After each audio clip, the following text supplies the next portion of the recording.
Tani jemi këtu në vendin ku ka ndodhur betejë e famshme e Uhudit.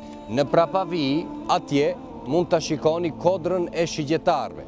Ajo që e treguam më herët. Muslimanët kanë qenë të vendosur 12 shigjetarë në atë kodrën atje, ndërsa pjesa tjetër e ushtrisë ka ardhur nga ajo anë, që ta mbrojnë qytetin, ta mbrojnë Medinën. Në fillim është diskutuar a do rinë brenda në qytet apo do dalin jashtë qytetit, derisa u mor vendimi se do ta mbrojnë Medinën nga këtu, jo brenda në qytet. Mushrikët Mekasit vinin nga ajo anë. Shigjetarët që prej kodrës atje lart i mbronin pozicionet e muslimanëve që mos të ju vinë ushtria Mekase që ishte shumë herë më e madhe, mos t'ju vijë edhe nga ana tjetër, qoftë nga kjo anë, qoftë nga ana tjetër. Edhe duke qenë në atë pozitë, pejgamberi i Zotit i kishte urdhëruar. Kishte thënë asesi mos e lëshoni pozitën, edhe nëse na shihni neve se si zoq shpendët grabitqar na marrin. Edhe nëse na shihni se shpendët na kanë grabitur, na çojnë lart në qiell, ju mos e jani të na ndihmoni, qëndroni në vendin tuaj. Mirë po, filluan muslimanët ta fitojnë betejën, të ngadhnjejnë, edhe të marrin plaçkën e luftës nga mushrikët që filluan të ikin. Kur e pan shigjetarët këtë skenë, duke menduar se më e fituan betejën dhe mbaroi lufta, i lëshuan pozicionet e veta. Udhëheci i tyre ju thoshte jo mos i lëshoni, asesi mos i lëshoni, por ata, duke menduar se më mbaroi beteja, erdhën që të marrin edhe ata diç nga plaçka e luftës.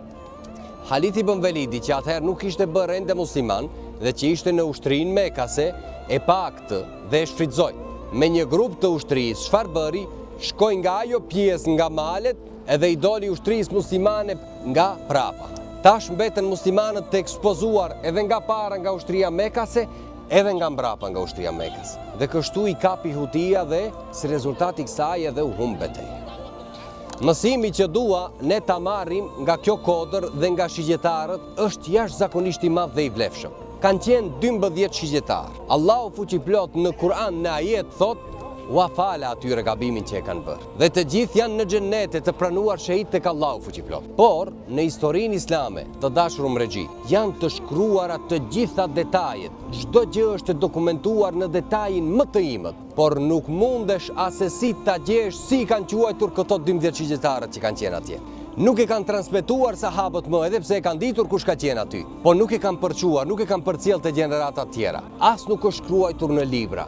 Askush më nuk i ka përmendur. Përse? Sepse thonë, kur Allahu a fali, ne nuk guxojmë më t'i zbulojmë, që mos të kenë muslimanët tjerë në zemër ndonjë ndjenjë të keqe karshi atyre, se këta u bën sebeb që ne e humbëm betejën, e humbëm luftën. Nëse Allahu e mbulon gjinahun e dikujt, muslimani e ka të ndaluar t'ja zbuloj më atë. Prandaj hadithi si thot kush ja mbulon një tëmet muslimanit, atëherë Allahu do ja mbuloj tëmetat në botën tjetër kur do zbulohen të gjitha fshehtësitë. E shigjetarët na mësojnë këtë, ndodhia e tyre na mëson atë. E para, se duhet t'ja mbulojmë tëmetat njëri tjetrit, të mos t'ja zbulojmë. Po t'ja mbulojmë tëmetat edhe vetvetes. Ulemat kanë thënë se ka njerëz që bën gjina edhe krenohen. Thonë mirë për një njeri. E bën gjinahun, Allahu ja mbulon, ai shkon krenohet dhe e zbulon atë ta marrin vesh të tjerët.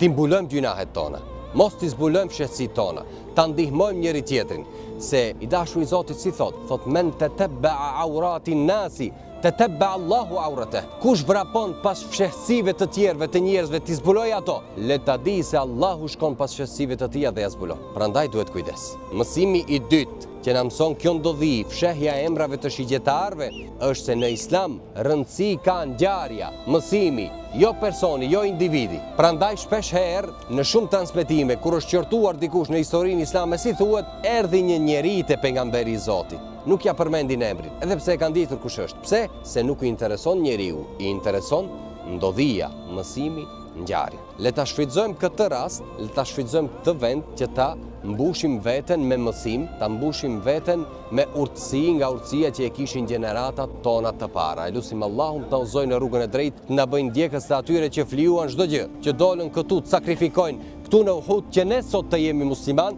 që ne sot ta kemi këtë fe, që ne sot të vim të shijojmë begatitë e Allahut në këtë tokë të bekuar.